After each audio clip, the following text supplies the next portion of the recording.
Hello, and welcome back to the Joyfully Free Journey. I'm your host, Lacey Reeves, and today I am really excited about my guest, Commodore and Tarnesha McCrary, and we're going to be talking all things marriage, ministry, bouncing back from setbacks, and I can't wait for you guys to hear this conversation. Welcome to the podcast, Commodore and Tarnesha. Thank you for joining me. Well, thank you so much, Lacey. Thank you for allowing us to come in and just have fun and to talk and, just, Yes, be a have a part great of it. time. We're Yeah. excited to be here. Thank you for the Yeah. opportunity. Thank you guys again. Really, I love you guys as a couple. I've watched you all for many years. Our paths crossed in ministry.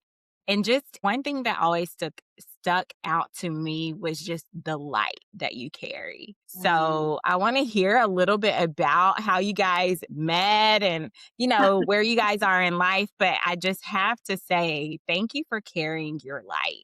Because as we'll talk about in the podcast, I'm sure at some level, there are times when we need those lights and others, especially if you're in the time that I met you guys, I didn't know that I would go through a time when I needed to borrow someone else's light. So thank you for always carrying light with you. Thank you. Yeah, absolutely. Yeah. So give you a little backdrop about us.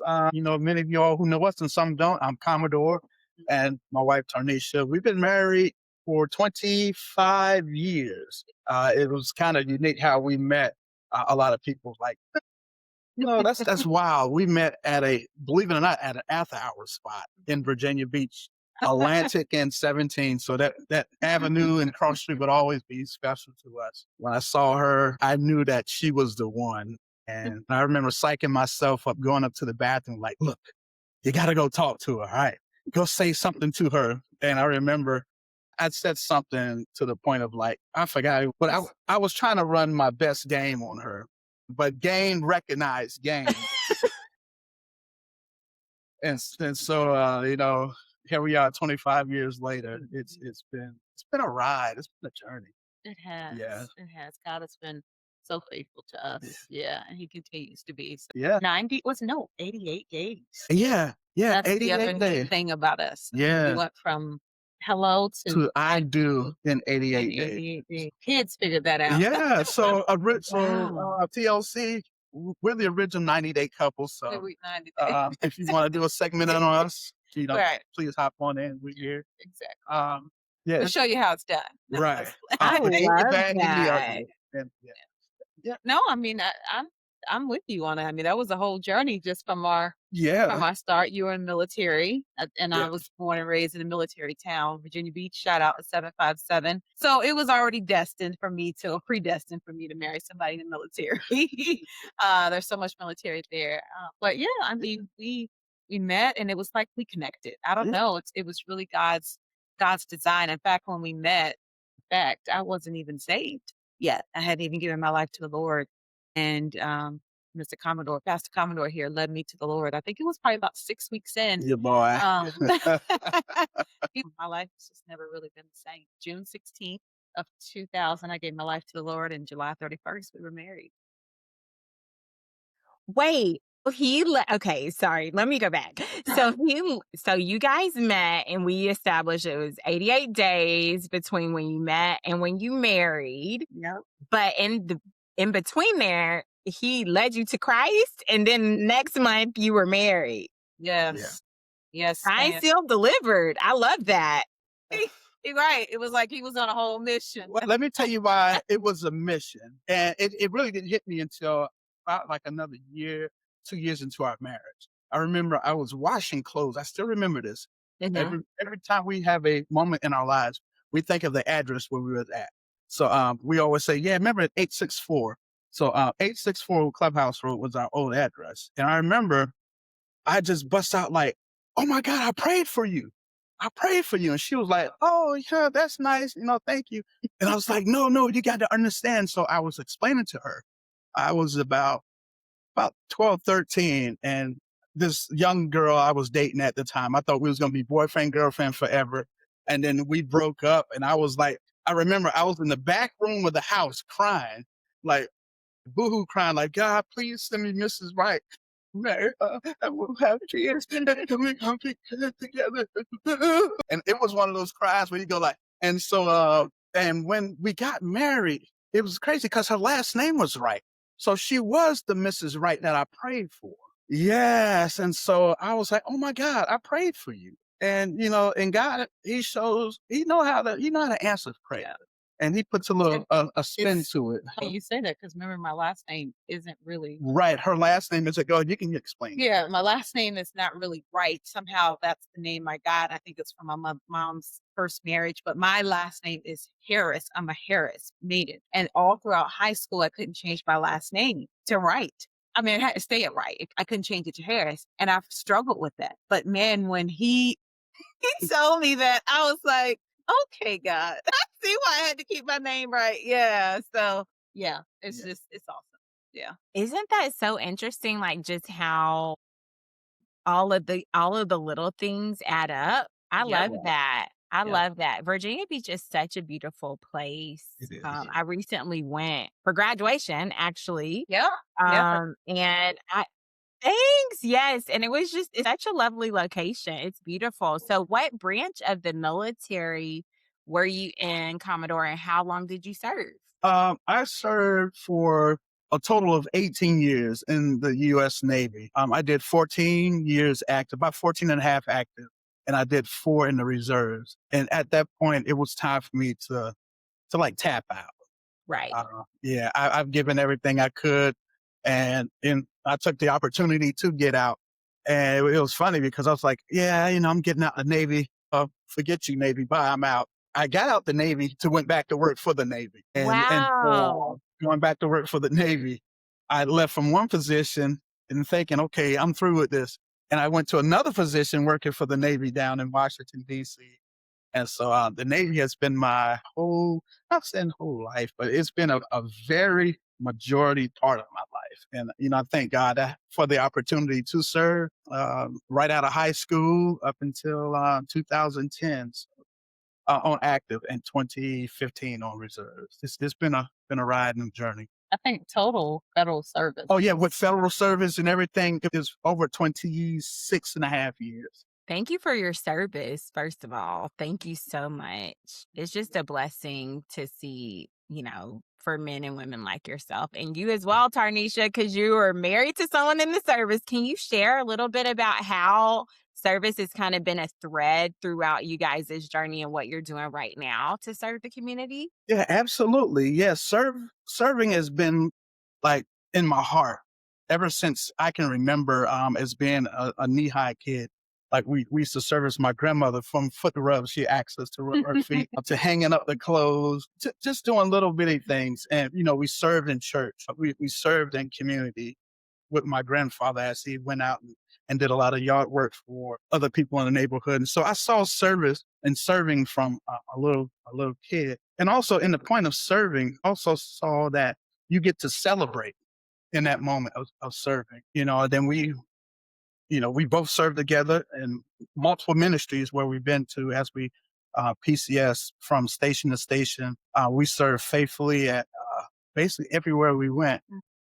Even this past year, I put my name in a hat to serve in Malden for city council. It was a good run. Unfortunately, I had to pull out because of medical reasons, but to see that I had got votes. I was like, oh my God, almost 300 votes. It was 299 votes. And the other guy, he won like at 500. So it was a really close race. And now, Lady T and I, we serve here in Malden and in the upstate and online, Greater Gathering Church. And we just love serving God's people. Like it gives us joy to come alongside someone who's going through like hardships or just come along and celebrating with them in the little bitty things. And that's one thing Lady T always said, like, wow, you really shown me how to like celebrate. You show me what service means. And we're continuously serving. We serve each other. Actually, we have a thing on our refrigerator. It's a monthly, what is it? Marriage 30-day challenge. Yeah, it's a marriage 30-day challenge on us how to serve each other. Because when you get into ministry or you get into life, a lot of times, those things are going to come up and just time that's going to pull you away from each other. And so we made it our business to serve each other, even when we don't feel like it. Some days I'm like, oh, really long, but I make it my business and purpose that I will serve her. And if I haven't seen her in like 20 minutes, I'll go upstairs and check on her. Hey, you good? You okay? Yeah. It's just I always tell couples to find something common ground that Yeah. you can do together.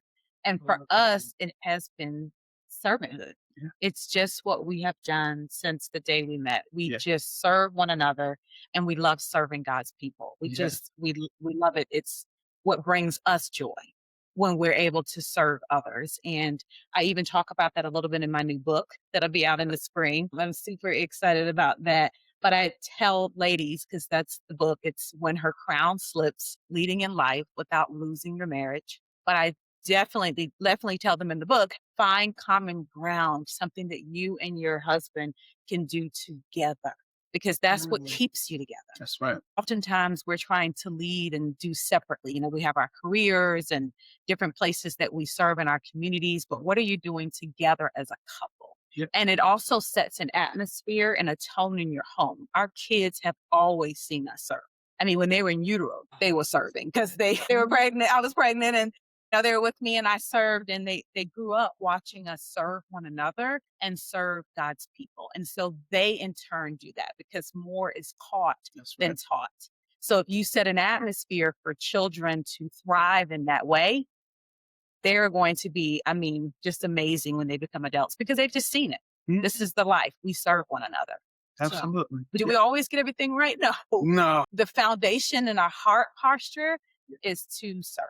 Right. We never get it all right, but we can don't. always make it better. Exactly. That's what I love about it. Yeah. That's beautiful. I think there is so many good nuggets that I just gleaned about. One thing you said, Commodore, that I love that you said, I make it my business to serve her. And then you were talking about how just the attitude and posture of service, Tarnesha's taught caught rather than taught. And you have, just for those who don't know, you have 3 sons. Yes. And they are various ages. Tell me a little bit about your sons and how far apart they are. Well, go ahead, Mom. You got them.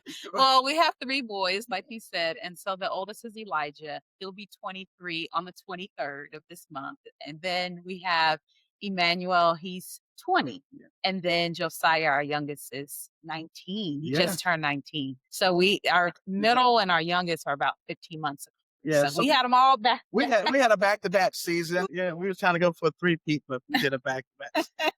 No, I think that's great because you're first of all, you're raising kings in your household, and you very much everything that I see of you with your boys, Tarnesha, that is definitely mom goals for in the future. Just how Yeah. raising godly men is That's so right. important. But then also just servant leaders. You're raising other servants. And Exactly. they're gonna catch that because that you've made it your business to serve one another first and then to serve Yeah. others. Yeah. I'm just curious, did you, when you set out in marriage, because there could be some people who are not married, watching this, and Yeah. that's something that they desire. Did you have this vision for your life? And was marriage a part of that? I'm just so curious. Yeah, coming up, I really wasn't thinking about marriage. I was like, I'm just going to be, I thought in my life that I was going to be like my father and, they're having like girlfriends here and kids there. And I grew up in that, like, well, that was normal in life for me. Mhm. And I really never thought about marriage because the only example of marriage that I had was my grandparents. And I saw how, like, my grandfather went out, he was going to the cows came, to the street light came on, he came home from work, and how my grandmother put the food together and she got his stuff and laid it out. And, I tried that in our marriage and it was like, no way, buddy, that don't work in our house. And so our first year of marriage, it was really tough. I'm not going to say it was tough. It was challenging because, we have 2 imperfect people coming from two ways of life and 2 different ways of upbringing, coming together to be one. And I remember there were some times where I was like, I don't like you. Like, get out of here. And she was like, don't you have a ship you need to be on? Like I need you to get out of my face. It's like, okay, this is gonna be no Christmas this year. You know, yeah, we were at that point where the first couple years, because when I was in the Navy, I was always gone. Hmm. And at that point in time, it seemed like I was a guest in my home because I would come home for a week, gone for like 2 weeks, come home for like 3 weeks, a month, back home, going for 3 months, come back, deployment, come back home, off again. And so when it was time to PCS, that means transfer station. Now I'm at home every day, and she's seeing me like, well, who is this person now? All the times I was gone, we had time to miss each other, call each other. Hey, I miss you. You sleep? No, I'm not sleep. I don't sleep either. We breathing on the phone, halfway around the world listen, trying to talk to each other. And now we're home, and it's like, wow, okay, this is real now. Yeah. And yeah, you picked And I was gonna say you bring up a really good point because I think for me, I always wanted to be a wife. I did. I knew that I wanted to be married. I just wanted God to send me the right man, right, to marry. So that was very important to me. But what I think I wanted was the title to say I was a wife without understanding the responsibility of what it takes to be a wife.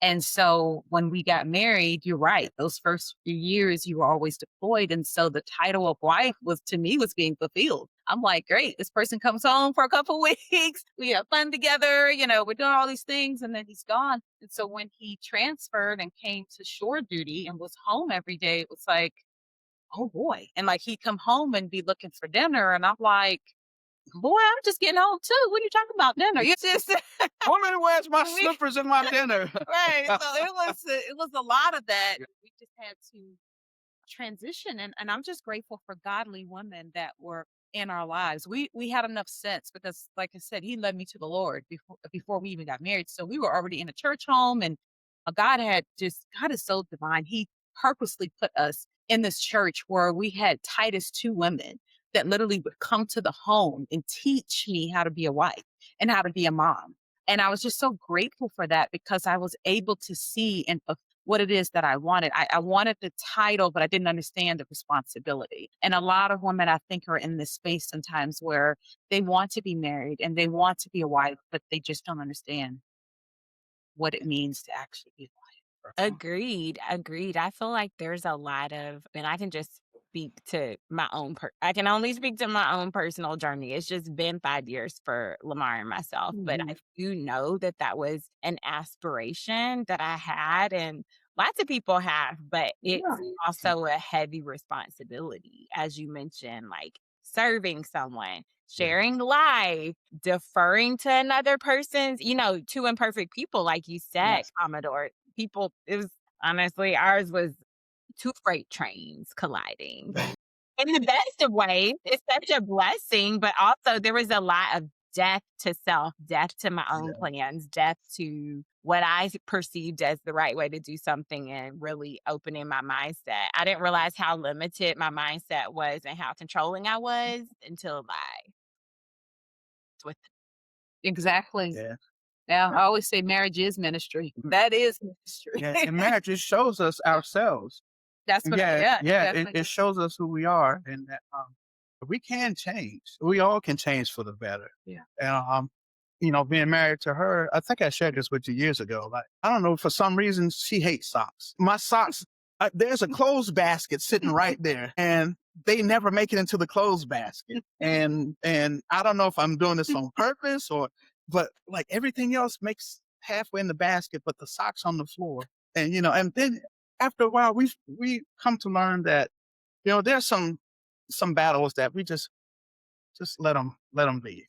Yeah. We were at each other. I'm like, well, the socks, they're not messing with you, so leave me alone. Leave me alone. We were at that point, and so in marriage, we learn how to grace each other and how to speak to one another, and because there's a way she came to me, hey babe, the socks are really, they should be in the dirty clothes. It was that calm, gentle voice, like, if you can, try to make it into the basket next time. If you miss it, just pick it up and put it in there.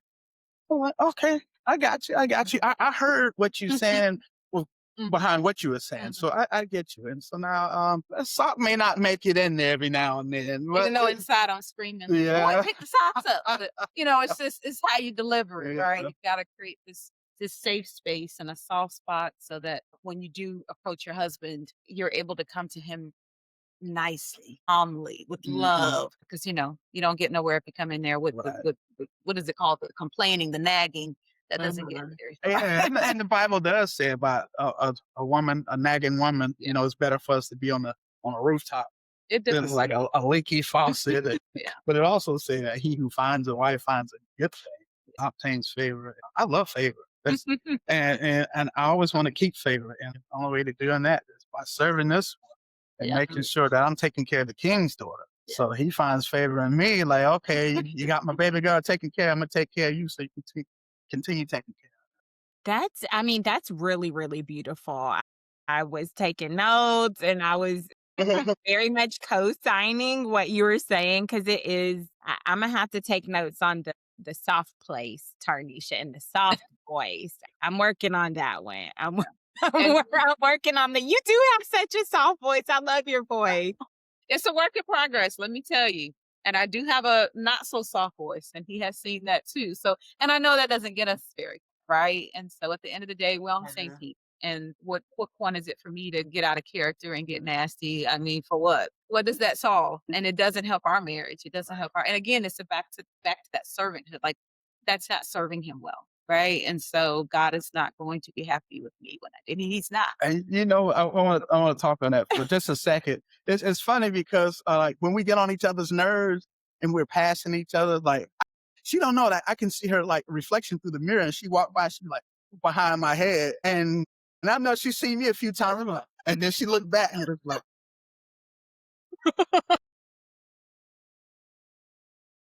Yeah. so we find ways to Yeah. put up with each other, and yeah. Because every time I would say, I'm gonna go to God about you, and I'll go and pray, and God will show me me, and I'll just be like, what's going on here? Why do you God have to do that? telling me about him, and now you're telling me about me. But yeah, your response is your responsibility, and you can't control your spouse. You can only control you. And so when you learn to set this atmosphere, like, hey, no matter how you're acting, I'm going to act like you're acting. Because we learned this from our pastors. They taught us that long time ago about ministry. You as the spouse, even if your spouse is not acting right, you act like they are. You act like they are.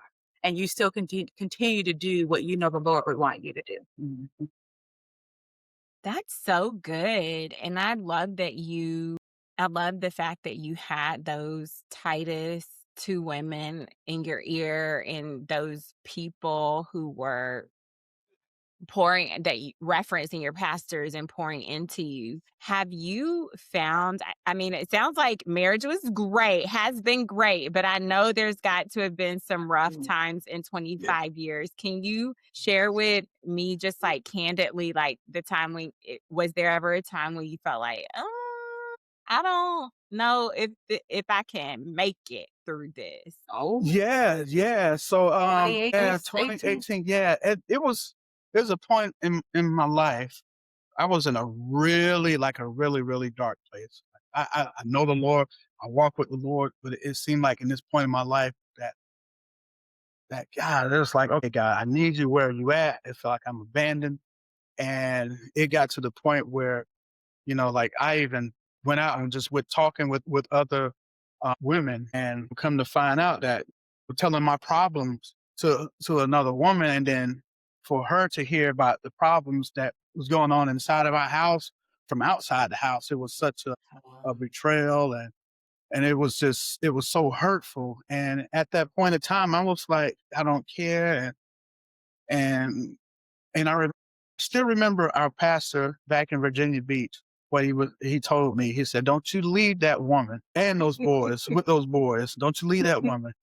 And I've always made it that even coming up through the years, like our pastors now, they told us way back then that you got to understand what marriage is. That marriage, you don't get out of it alive. It's something you till death do us part. You said those words, and you have to live to death do us part. And that's one thing that I did lean into, that, okay, I'm married, I got to fix this. babe, I'm sorry. What do you need me to do? And, said, we need to go to counseling.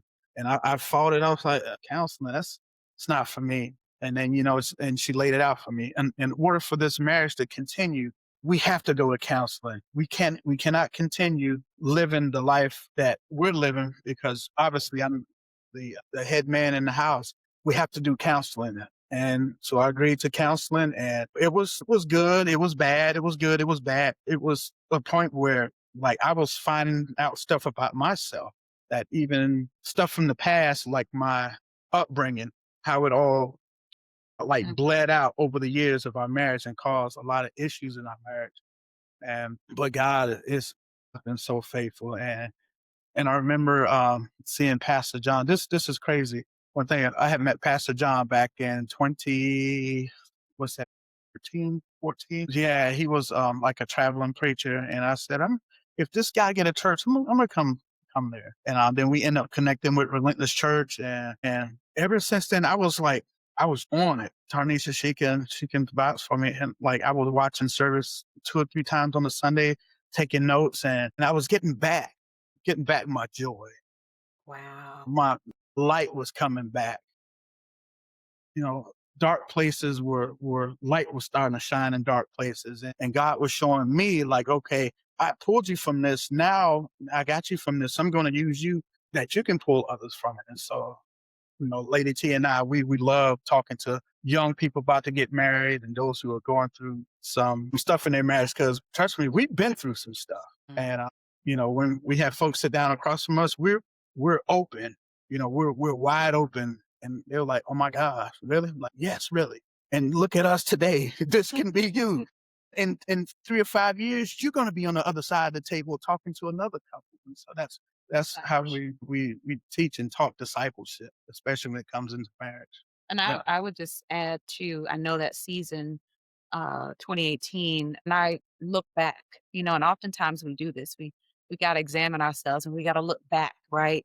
And see where we've come from. How did we get here? Mhm. And that was the biggest question for me when this situation happened is how did we get here? And with us meeting in 2000 all the way to 2018, we've had a lot of transition just simply by him being in the military. But one of the things that was beautiful about the transitions that we had with him being active military was that the rhythms that were set in our home. Our home was a safe space. It was full of grace. I was a stay at home mom. I wasn't on tight schedules. The kids were not brought up in daycare. We just created a different atmosphere in our home because of the fact that dad is constantly coming and going. And I knew we needed to have structure. We needed to have foundation. We needed to have rhythms, and we wanted God to be in our home. We wanted angels to reside in there. So fast forward when we moved to the DC area, when he started a federal government position, it was night and day compared to where we come from. I mean, you go to the DC area, it's like everybody, it's a rat race sometimes. And it's,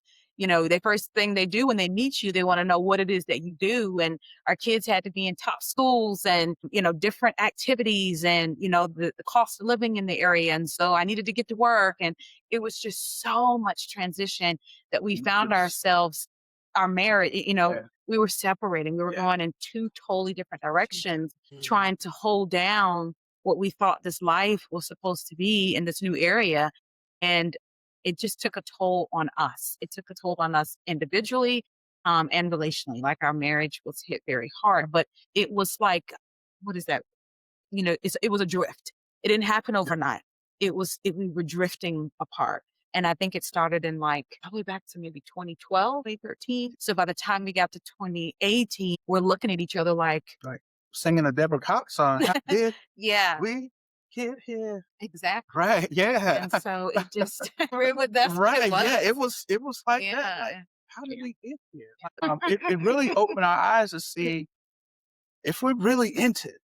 Is this is this what we really want to be in? And I know that I couldn't do life with anybody else. I don't know who I can't think of anybody who will put up with my snoring, who will put up with my socks, who will put up with me some days it's not, I'll sit here and not take a bath purposely to make her mad. Why And is he putting off about right, me? You're funny. I can't see who in life that I will share this life with. And I always said that I'll protect this. till death do us part. And I ain't planning on dying anytime soon. Though. We got a whole lot of life to live. And I love it how we can bounce back and look back at it and laugh. And at first, oh, I'm sorry. Go ahead. No, I was gonna say too, because it happened in 2018. I mean, we're here in 2025, and for the longest time, we didn't even talk about it. I mean, we Right. went through therapy, but one of the biggest things that I told God is that I wanted to be year 7 in this because I heard completion, and year 8 is new beginning. And so it was sometimes when we go through things, we have to give God. That's one thing we know God's word says the promises are yes and amen. But where we get hung up at sometimes as believers is the process.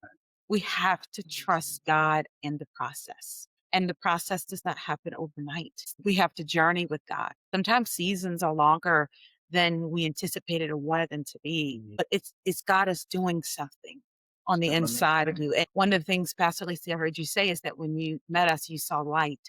And that let me know God, God is working in us. He's working in us. He's working through us. And we're trusting the process. We already know we have the promise, but we're learning to trust the process. And as a result, we are like your podcast, we're joyfully free. We have, God has set us, there was a time overnight, the Bible talks about sorrow. And that overnight was it was a long journey, but eventually the morning came. Yeah. That's when the joy came. It's the joy that we experience is the joy that Jesus had to endure. The Bible talks about it was the joy that was set before him that he was able to endure. We have to choose joy. Joy is a choice, is a choice. And through the process is when you typically have to choose it. Because when you're already on the side of the promise, it's like, I've got the result. Thank you, Jesus. I'm moving on. But in that process, it's the day-to-day process. That's where we have to choose the joy. Amen. And while you're walking through, I mean, you still can, I mean, you look joyful. You look like you have light. But then too, that also could be coming from strength because the joy of the Lord is my strength. You better preach it. And so I've just learned to tap into that in the process. But yeah, we had to get to year 7 and now we feel there's so much freedom and to discussing it. But it's not for us to just discuss it. It's for us to be able to minister from this place where we have walked through. Our marriage was pretty much could be, I mean, and if it was statistic wise, they would say it was over, it was done. But we knew God had more. Yeah. And even, I want to touch on that before we segue next. It was a couple years ago. This is just as recent, but we were at each other's throat. I mean, like it was. Well, not, that was another burnout. Yeah, we were, it was like we saying, we talking about the burnout and then it was crazy that we were going to speak at a marriage conference. And here we are, talking about, I don't like you. You get out my face. Why should I go and lie to these people and smile in front of them? And I'm up here, we can't. And I'm like, God, okay. And it really hit me that, okay, something big is about to break through. And the enemy doesn't want to see this come forth. And I'm so glad that we went. We were transparent and we laid it out before them. And man, the people, they got free. And it was just one couple in there. They were when I say they were on the verge, like the pen was on the way to the paper for divorce. We sat and talked with them and prayed with them and follow with them over the next few months. And, they're doing fine now. And so, because where we've been, where they were at. And so, and they get to see that it works. Marriage works. When you work it. When you work it. That part. There were so many things that I can either personally attest to or I'm mentally filing away that drift. You were talking about the drift, and I can only imagine that that was challenging, not only from a military perspective, but for you also, Tarnesha, holding things down with Commodore being on active duty on shore duty, or sorry, not on shore duty, when he came back from shore to shore duty. So I'm trying to get my words right. That was like a transition after transition, like it was piling up. Can you speak a little bit more to why it's so important to deal with different things? Because I do know some military families, but even outside of the military, it's the little things that kind of cause the bigger issue if the little things aren't dealt with. Oh, because it's almost like those little things, what is it? They kind of Just start a yeah. fire almost, That's how a fire starts. It's just that little, and then it just explodes. And oftentimes when we don't deal with the little things, I feel like they get swept under the rug. And then, after time, there's so many little things that just keep getting swept Layer it on it. up. And it's, yeah, like you said, it's Yeah. layers. And then eventually you just kind of explode because you haven't dealt with those little things. They really do find a way. Sometimes we ignore little things, right? We're like, oh, that's no big deal. But what happens is we file that away somewhere in our hearts. We take up strife sometimes without even understanding or knowing that's what we're doing. And even though it may seem little, it may not be little. And then little things have a way to resurface and become big things, especially when they haven't been dealt with. And so it is important that I do believe in kind of pick your battles. You know what I mean? It doesn't mean you have to discuss all the little things, but there are some little things that do need to be discussed. And when you're Yes. going through transition, you have to give yourself grace. Transitions are hard. They are hard. And that's one thing that Commodore and I have really mastered when it comes to this is transitions. We have been through so many. I feel like we should write a book on transitions. We have I'm been about that book. right, right. Because we've been through so many over our 25 years of marriage, and we probably will go through more. And it's part of life, but you have to give yourself grace. Transitions are never, ever easy. They do come with challenges, even in exciting transitions. There can be some stressful parts about them. And so you have to grace yourself. And that's one of the things that we didn't do well early was learn to grace ourselves because we just went with emotion. We're like, next duty station, we gotta hop on it, we gotta go, we gotta get it. And what we should have did is like taken time Taking to inventory. reset, Yeah. to refocus, to not pile on too many things. We're moving to new states where we don't know anybody, that takes time. That's a huge transition. And so we should have given ourselves a lot more grace. Grace is available to us for it, and we didn't take it. And so we've learned now that when we go through any type of transition, we're a lot more laid back. We give ourselves a lot more grace and we just go with God. I mean, even now we have a lot of things that we're doing, we're believing God for, we're working on, but there is so much grace in everything that we do now. There is so much grace that we give towards each other, that we give towards ourselves, because you got to give yourself grace. And that's something that we have just, I don't want to say we've perfected, but we have certainly mastered, if you would. Wow, that's very insightful. I feel like I'm one of those people that tries to power through, and I'm learning more that I need to slow down during the twists and turns of life. Cause I've found myself in the midst of multiple transitions in the past, what, three years or so.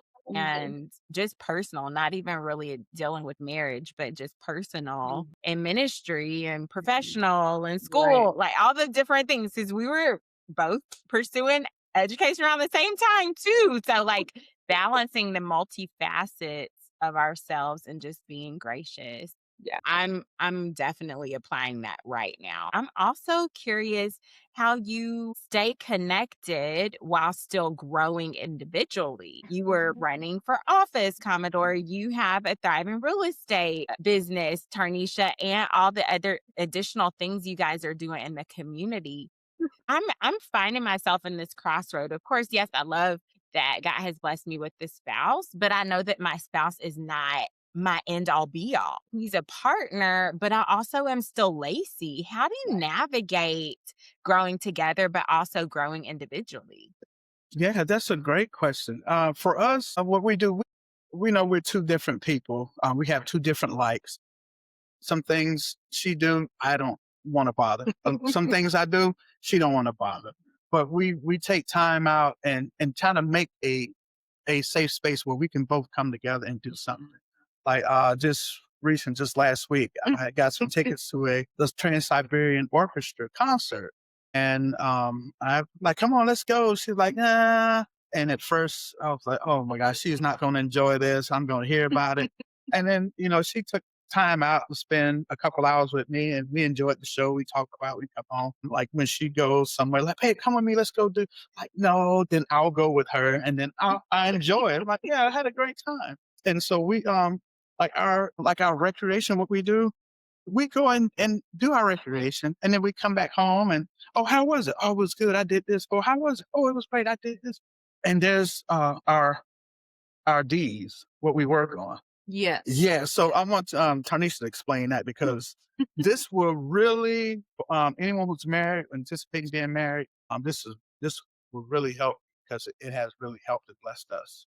Yeah, I want to speak to Pastor Lacey's question too a little Yeah. bit more about how we do things individually. So for me, I have so many different things that I work on, and I always just involve him. If he wants to be a part of it, he can. If he doesn't have to be, but he's aware and he knows. And I feel like that's what keeps a healthy marriage because sometimes when you're just off doing your own thing, and then you come home and you're like, yeah, okay, I'm home with my husband, but he's doing his thing, I'm doing my thing, there isn't a connection, and you have to keep connection and intimacy at the forefront of everything you do. And connection can come through things that you're doing individually when you invite the other person and want it to be a part of it. You know, it's an invitation. They don't have to be, but they at least know, hey, if I want to be, I can be. You know what I mean? Right. And so creating that space between your husband or your wife, it just creates opportunity for connection that leads to intimacy that you have to have in a marriage in order to sustain it. It doesn't have to be Hallmark or Lifetime movie worthy, you know, that that whole kissy kissy lovey. It doesn't have to be like that. I think that that kind of gives a fairy tale or illusion. Because to me, I feel like some of that is like the butterfly stuff you get, you know, in the beginning. Sure. But when life settles, some of that goes away, but you still can create intimacy. You just have to think outside of the box and always invite the other person into what you're doing individually, right? It's so important to do that. The 4Ds Yeah, that the Pastor 40s. Commodore was speaking about, we learned this, I think it's been about 3 or 4 years ago. It's dialogue daily. So you always want to ensure at the end of the day, you know, you've been working, you've been doing your own thing, that you find time to come together. For us in our household, it has always been around dinner. Our kids have, we always made sure no matter how busy we were, we all ate together as a family. And so now that our kids are older, him and I do the same thing. So we always make sure we have dinner together and we dialogue. That's our time to dialogue. Sometimes if I've got a busy evening, I'm showing homes, we'll have to do coffee in the morning and dialogue then, but we just create opportunities to dialogue daily. And then we date weekly. Like he was speaking about, we went to the concert and we went out after, that was our date night. So we date weekly. So important that you and your spouse date. That's not just for before marriage or whatever.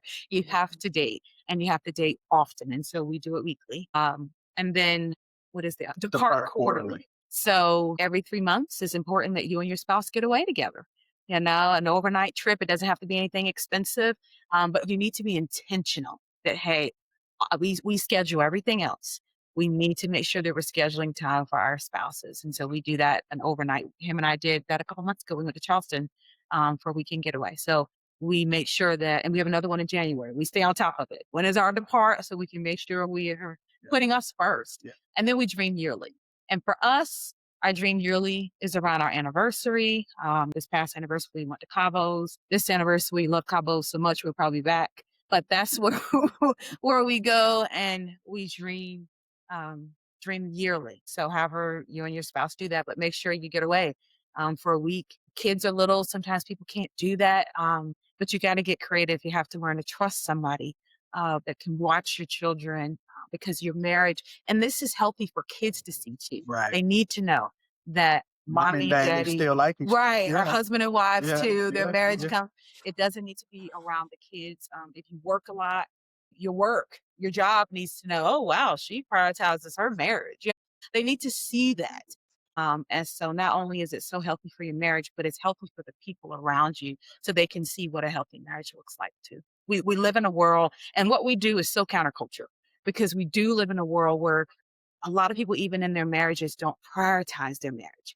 And nothing frustrates me more when I see that because I'm like, you guys are supposed to be putting you know, each other first. So we're so big on that. But that's our 4Ds that we do. Yeah. And I hope that answered your question. Yeah. It does. I was writing furiously. So we're dialoguing daily, dating weekly, departing quarterly, and dreaming yearly. That Yeah. is a really solid takeaway. Wow. Thank Yeah. you. And I'm glad that you mentioned your boys, your men, excuse me. because they are very much grown. But I'm curious, how has this transformation and this intentionality with which you are approaching your family life and your marriage life, how do you feel that that's impacting your sons? Yeah. Again, more is caught and taught. Like, Tanisha said, we can tell them, hey, this is what you do, this is what you not do. But then if they seeing us doing something opposing to what we said, it's like, hold up, but you said. So, we always be 100 with them. And like my son just reminded me last week when I said something about this house, I said to the point about getting kicked in the cojones. He's like, yeah, Dad, if you say that, you told me to kick you in the cojones. I'm like, no, wait, hold up, son. Now, wait a minute now. But just all this. And so, I always call our kids little Holy Ghostes because, the Holy Spirit always bring things into remembrance. And so Yeah. they always bring things into our remembrance. And so what we're teaching them is what we're trying to put in them, leave in them. Right. So, because eventually they're going to go off and get their wives. Yeah. And we want them to have a solid foundation as they go off. Like, okay, I saw how my dad took care of the home, how he treated my mom, and I want to treat my wife the same or even better. I want to outserve my dad. And it was funny because our oldest, he wanted to date and beat us and getting married. So he wants to get married in like 87 days. I'm like, Hi. They always refer to us as mom and dad. Like, you don't ever hear them say like mom or dad. It's always mom and dad, mom and dad, mom and dad. And so I remember one day I was talking to our youngest son, Josiah, and I said to him, he was telling me about something that he said, yeah, because, I was telling Emmanuel, which is his brother, yeah, because we're mom and dad, mom and dad. And I'm like, I didn't say that, son. Your dad said that, which y'all the same. And I was like, yeah. So I get blamed or he gets blamed, we're one. So they You're don't, really one. yeah, they don't see us as separate. Everything. So even if he says something that he's like, yeah, well, mom and dad, I'm like, but dad said that, yeah, but y'all the same. Or if I said something, they do the same thing to him. We are one. And so I have to remember we have kind of cultivated this atmosphere where we're one. And so even if something that offended them that we said, it's not he, it's not us, y'all both said. So yeah. yeah. Every unit is gonna be different, and so I Mhm. love that you have cultivated that, and they Mhm. see that, and they even refer to you as one because you have put so much emphasis Yeah. in that integration of you guys's just your calling together and how you present yourself to your family. I'm curious, what does purpose look like for you right now? Because I know we're all on a journey and we're always cultivating different things and God might lay something new on your heart soon. But what does it look like for you guys to pursue purpose together right now? And then individually, what are you all working on? Wow, that's good. What purpose for us right now? Like, we're it's always for us. It's like it feel like it's ever evolving. Our purpose, we always try to keep us first. That's our first purpose. To Yeah. keep us in the forefront. That I always tell them like, hey, this is my chick. Don't drive her crazy because you all gonna get new chicks, and I got to stay with this one, and I don't want her to be crazy. And so, it's ever evolving because now we have adult children or children of adult ages now. So it's no longer that we parent them. It's now our purpose now is to coach them into the next season. Me as a father is hard because over the past 18 years, the reins of their protection, their health, everything that pertains to them was in my care and our care alone. It's like now we purposely got to take the reins off and give it to them. Mhm. And so that's been a challenge for me, but I purpose to rely on God and to keep us first. So this way that they see that, okay, mom and dad's going to be all right if I leave. They'll, their marriage or their life is not revolving around me. And so, Yeah. yeah, in church, yeah, absolutely. And so what I'm doing, my purpose now, I'm just learning. Try to learn something new today and apply it in my tomorrow. That's what I'm That's purposing. beautiful. Yeah. I would definitely say the same for me. I mean, we both are learners in that way. We love to to learn something every day because I feel like that keeps the brain sharp. Also, my purpose right now, of course, alongside co-pastoring with him, pastoring with him, but then leading women who are leading in different capacities. That is really like I feel like God has shifted me in that these last couple of years, and he's put a stamp like, this is where I want you. This is the reason that you've gone through some of the things that you've gone through is for such a time as this. I need you to pour into my women. I need you to get them back to my word, to my presence, to understanding what it means to be a wife, a mom, and you can still do all these other things that God has called you to do and do them with grace. But God is a God of order.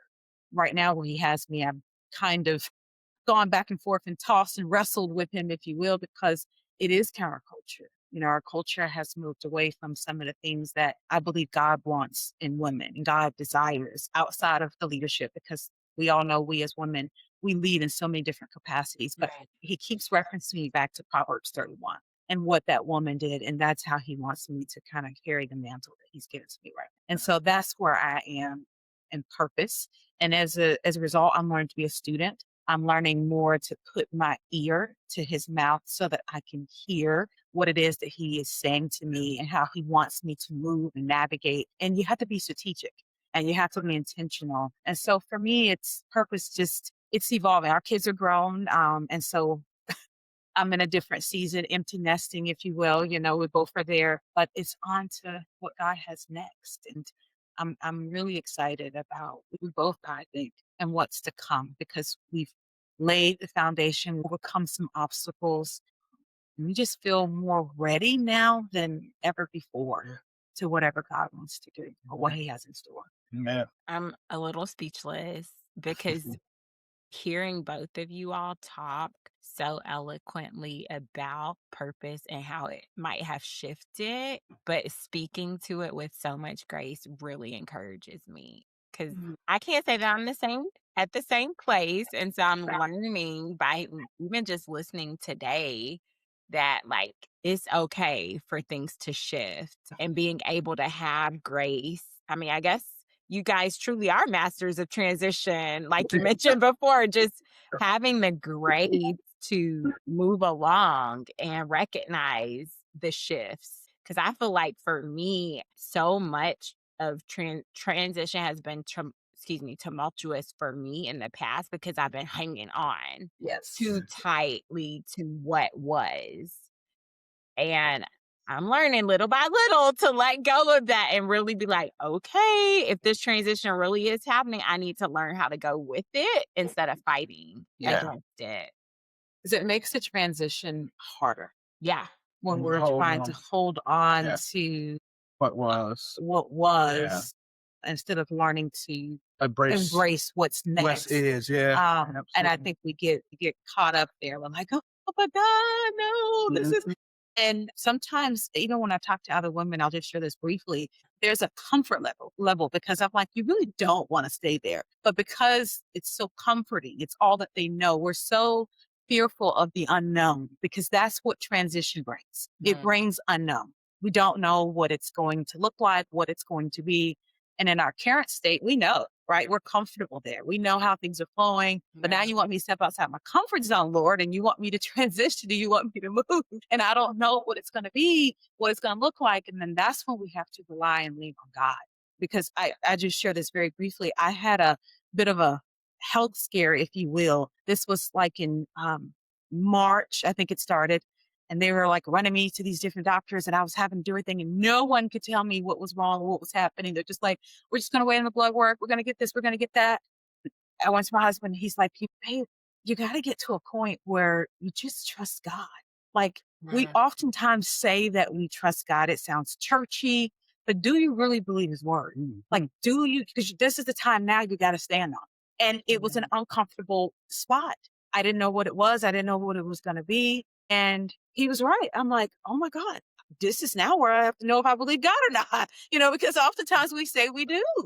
And then when something happens, we have to. And so going through that, it just released me to like say, come what may, because if I've overcome this and I've gotten past this trial and this health scare or whatever it may be, it's like, whatever now, right? Like what come what may, I know who has me.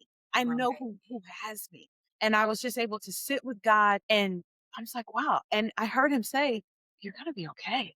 You're going to be okay. And so by the time I got to these doctors and we figured it out, that's the first thing the doctor walked in and said, well, you're fine. I was, he just walked right in. He was like, you're fine. We just, something in the blood work sent alarms, and then you got to go down this path. And I go down this path, and, we'll watch it once or twice a year, but you're fine. And I was just 10 days ago freaking out. So it's these kinds of it's these types of things that happen to us. And when you have people in your life that speak God's word and tells you like, hey, girl, get it together. You say you believe God. This is the time you're going to have to believe him. That helped me. And so to your point and answering your question, it's like the transitions, they are hard because we want to hold on to what we know, but we have to learn to embrace the new. It's what God is trying to do in and through us. When we learn that we're living this life, not just for us, but for those that are around us, when we know that we're purposed to be here. I always tell my kids, you guys are born on purpose, with a purpose and for a purpose. That's what you're here for. You're born on purpose. It's your job to figure it out because we have to journey with God, but there's a purpose. There's a reason why he has you here, and it's your job to find it out.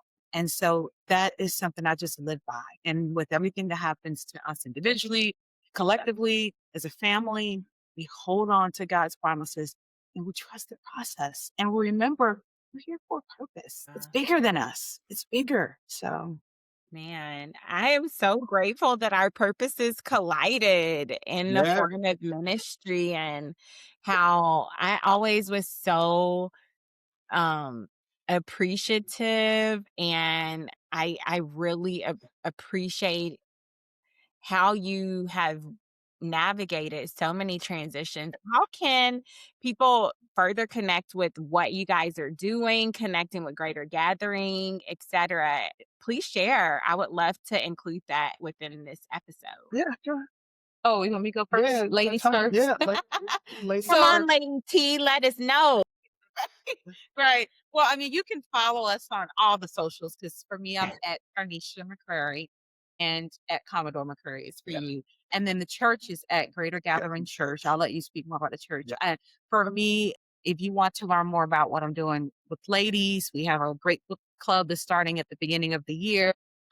I try to make sure that I keep things in small retreat mode because we feel like God has called us to go after those that wouldn't typically step in a church building or do church that traditional way, but yet desire to continue to have a relationship with the Lord and with others. And so that's where we are. So we do keep our things small purposely because we feel like that's where the Lord has us and who he wants us to minister to. So if you want to connect, you can follow us on, for me, at Tarnesha McCrary. I have the podcast. It's My Time with Tarnesha.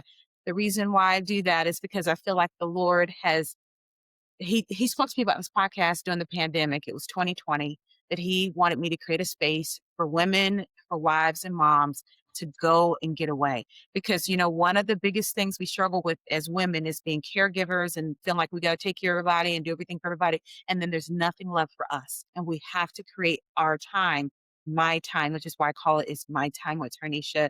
Opportunity just to come. I bring on great guests, interview them, and we just talk real talk. It's real talk where we are, what we're living, how we're leading, all the things. So that you can also follow me there at Tarnesha McCrary, and we run clips. And I'm on Apple, Spotify. It's My Time with Tarnesha. So I'm excited about that, and my new book that'll be coming out spring or summer of 2026.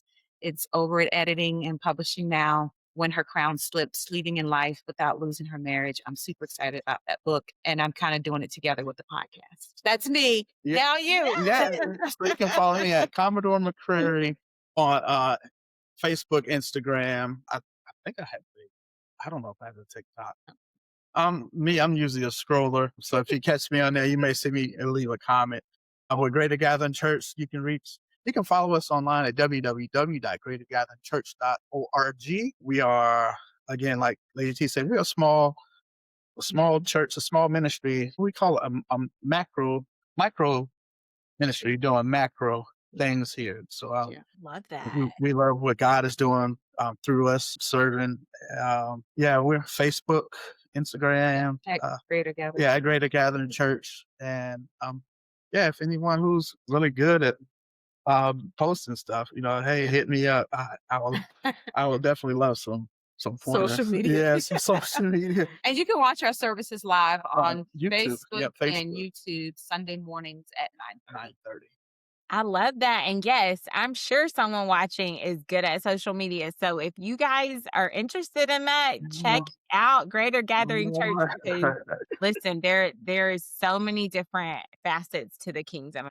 Thank you all so much for sharing your wisdom and again your light. I will say just in the process of having known you for several years, you all are the real deal. You show up, even if it's been months since we talked. Every time we connect, it's always loving and intentional. And I feel so seen. And so thank you for shining your light on the podcast. I really appreciate it. Thank you so Thank you much so for the much. opportunity to come Absolutely. on your podcast. It's been a pleasure. It's been a Thank pleasure. you.